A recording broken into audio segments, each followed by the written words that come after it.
A paz do Senhor, meus irmãos. Gostaria de estar aqui comentando uma passagem. Eu tive lendo. Eu acho que essa passagem aqui ela tem tudo que a gente precisa para ter uma transformação. Eu não sei se você já chegou ao entendimento que você precisa de transformação, mas se você tiver chegado a esse entendimento que você precisa de transformação, aqui tem uma passagem que tem tudo que você precisa para chegar à transformação. Às vezes tem pessoa que acha que não precisa de transformação, né? Acha que tudo dá errado, são fatores externos, né? Que um dia vai dar tudo certo, do nada. E não é. E na verdade é nós que precisamos ser transformados para que Deus consiga operar na nossa vida, né? Que tudo é feito por Deus, né? Nós mesmo de nós não temos nada. Eu estava lendo aqui João capítulo 5 a partir do versículo 6, né? Que fala: humilhe-se debaixo da poderosa mão de Deus, para que ele, em tempo oportuno, os exalte. Então, a primeira coisa que a gente precisa é se humilhar, né? Reconhecer que a gente não consegue, né? Então, ele fala assim: lancem sobre ele toda a ansiedade, porque ele cuida de vós. Meus irmãos, a gente somos muito roubado. A gente somos muito roubado pelo mundo, pela sabedoria do mundo, porque a gente se preocupa, o que que eu vou comer, o que que eu vou beber, e aquela situação, e o que os outros falou de mim, e a minha vida que está passando e não acontece nada, e por aí vai. E tem um monte de coisa que gera ansiedade de nós. E essa ansiedade acaba roubando nós de Deus, roubando nós de viver a vontade de Deus. Então, se a gente conseguir pegar cada situação e colocar na mão de Deus, Deus, eu não posso resolver tal coisa, Deus, eu não sei mais o que eu faço, coloco nas tuas mãos. Aí você coloca no outro dia, você está reclamando com os outros, né? Você tirou das mãos de Deus, volta, se humilha, coloca de novo, coloca todo dia. Vai ter uma hora que você não vai ter mais cara de chegar. Vai ter uma hora que na hora de você tirar da mão de Deus, aí você vai lembrar, não, isso daqui eu não posso nem abrir a boca, isso daqui está nas mãos de Deus. Então ele fala, lance sobre ele toda a vossa ansiedade, porque ele tem cuidado de vós. Ele fala, sejam sóbrio e vigilante, né? Então fala assim para nós ser sóbrio e ser vigilante, para a gente estar o tempo todo lembrando, né, da nossa obrigação como servos de Deus ou como filho de Deus. Não sei como é que você se considera. Eu sei que eu sou filho de Deus. Eu não sei como você se considera, mas em aspecto a gente se coloca como servo de Deus, né? Que a gente está aqui só para servir, né? Em certos aspectos a gente somos como servos inúteis que não faz mais que obrigação, né? Cumprir a vontade de Deus, a gente não tem que esperar a recompensa, mas independente de como você se vê. Então, você tem que ter o tempo todo em mente a atitude que você tem que ter, a maneira que você deve se posicionar diante de todas e de cada situação, né? Então fala, sejam sóbrios e vigilantes, porque o inimigo de vocês anda em derredor como leão procurando quem possa tragar. O mundo jaz do maligno. Então o diabo ele se manifesta constantemente, muito através das pessoas, mas sem as pessoas mesmo, na nossa carne, na nossa mente, em sonhos, não sei, mas de toda maneira ele se manifesta tentando derrubar nós. Então nós temos que estar firme nas palavras do Senhor, lembrando de tudo que Deus disse para que a gente consiga resistir essas tentação maligna, né? Aí falar para você resistir firme na fé. Como é que você resiste? Fala assim, não, o diabo tá falando isso, mas Deus já me disse que é isso.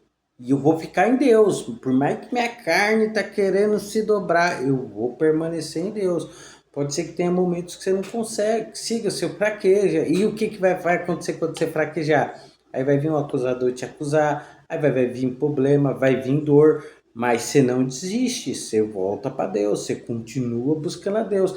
Aí o que, que você vai fazer nesse momento? Que o diabo vai conseguir certa liberdade sobre a sua vida, não sobre a sua alma, mas sobre sua carne, sobre seu corpo, sobre sua situação, porque na alma do Filho de Deus, no espírito do Filho de Deus, ele não pode tocar, a não sei que você permitir, né?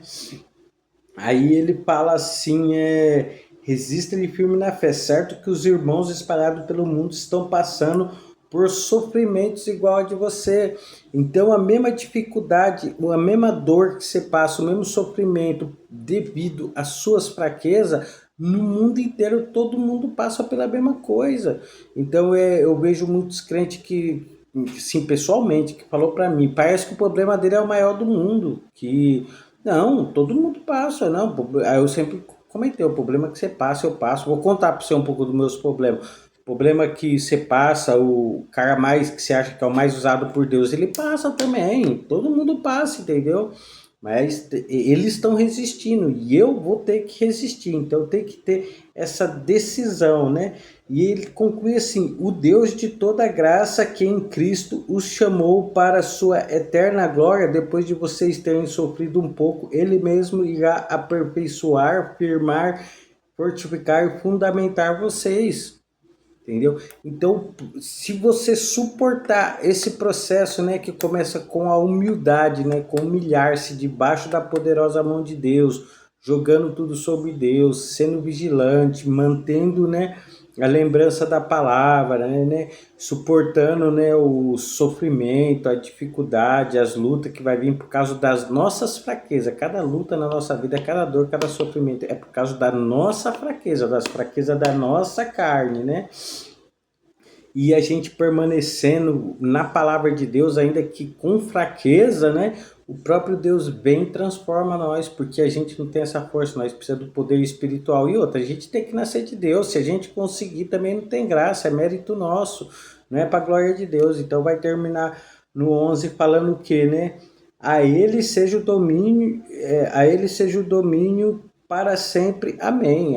Então é tudo para ele, é tudo para que ele domina, para que seja feita toda a vontade dele. Então não é nosso, então a gente tem que reconhecer que não é nosso. Então a gente se esforça, a gente obedece, se posiciona no que ele falou e ele vem, ele opera o trabalho em nós.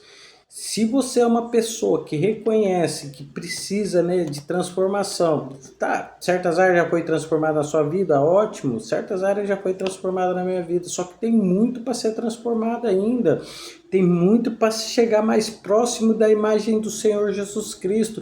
Se você compreende que você precisa de transformação, que você precisa do socorro de Deus na sua vida, no seu caráter, em quem você é, se você reconhece que os problemas externos te ofendem, te machucam por causa de fraqueza sua e que você precisa ser tocado por Deus, você precisa ser formado à imagem de Cristo, né? Por mais que você tenha um tanto de Cristo, né? Se você entende isso, essa passagem aqui, ela tem todos os elementos que você tem para você suportar o processo de transformação, né? Porque às vezes é uma transformação específica, né? Numa área específica, né? E o processo é esse, né? E a gente precisa ser transformado como um todo. Então isso daqui é para quem reconhece. Se você reconhece que precisa de transformação, aqui tá todo o processo do começo ao fim, como você vai alcançar de Deus essa transformação, né? Não é como você vai se transformar, como você se posiciona, os posicionamentos que você precisa tomar para que Deus transforme a sua vida. Amém? Deus abençoe vocês e que essa palavra venha direcionar. Amém? Deus abençoe.